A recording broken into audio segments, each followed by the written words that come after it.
Saudaraku kaum muslimin rahimani wa rahimakumullah, marilah kita merenungkan firman Allah subhanahu wa ta'ala, fa amma man thaqulat mawazinu fahuwa fi 'aishatir radiyah wa amma man khaffat mawazinu fa ummuhu hawiyah wa ma adraka ma hiya narun hamiyah. Maka adapun orang yang berat timbangan kebaikannya, maka dia berada dalam kehidupan yang memuaskan, kehidupan yang senang di dalam surga. Dan adapun orang yang ringan timbangan kebaikannya, maka tempat kembalinya adalah neraka hawiyah. Dan tahukah kamu apakah neraka hawiyah itu? Yaitu api yang sangat panas. Saudaraku, marilah kita bersama-sama merenungkan terhadap amal dan kehidupan kita sehari-hari. Manakah yang lebih banyak, kebaikan atau keburukan kita? Baiklah, mungkin ada yang menjawab bahwa insya Allah saya orang baik, tidak suka berbuat jahat, berbuat dosa atau maksiat. Saudaraku, marilah kita berterus terang. Yang pasti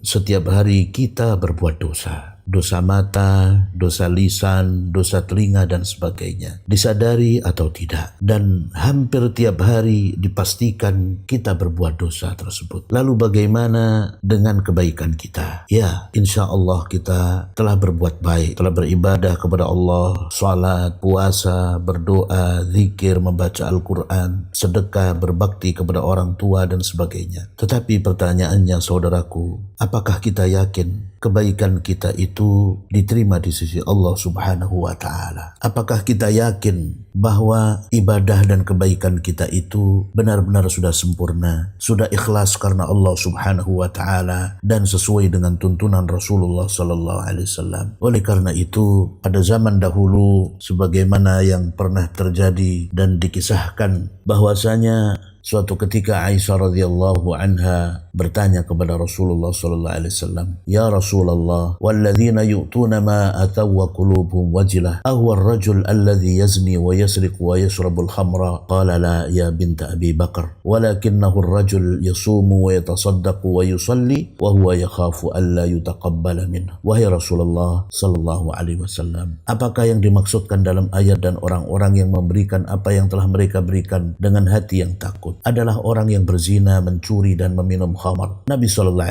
lantas menjawab, wahai putri As-Siddiq, yang dimaksud dalam ayat tersebut bukanlah seperti itu. Bahkan yang dimaksud dalam ayat tersebut adalah orang yang berpuasa, yang bersedekah dan yang salat, namun dia khawatir amalannya tidak diterima di sisi Allah. Hadis riwayat Tirmidzi dan disahihkan oleh Al-Hakim. Saudaraku rahimani wa rahimakumullah, oleh karena itu Fudalah bin Ubaid mengatakan, seandainya aku mengetahui bahwa Allah menerima dariku satu amalan kebaikan sebesar biji sawi, maka itu lebih kusukai daripada dunia dan seisinya. Karena Allah subhanahu wa ta'ala berfirman, innama yataqabbalullahu minal muttaqin, sesungguhnya Allah hanya menerima amalan dari orang-orang yang bertakwa. Quran surat Al-Maidah ayat 27. Mudah-mudahan kita senantiasa sadar bahwa semua amal kita sepanjang hidup kita ini akan ditimbang oleh Allah nanti di akhirat. Mana yang lebih berat antara kebaikan dan keburukan yang kita lakukan. Semoga saja kebaikan-kebaikan kita diterima oleh Allah subhanahu wa ta'ala. Amal ibadah kita diterima oleh Allah subhanahu wa ta'ala. Dan dosa-dosa kita diampuninya sehingga kita dimasukkan ke dalam surganya dan diselamatkan dari neraka. Amin ya rabbal alamin.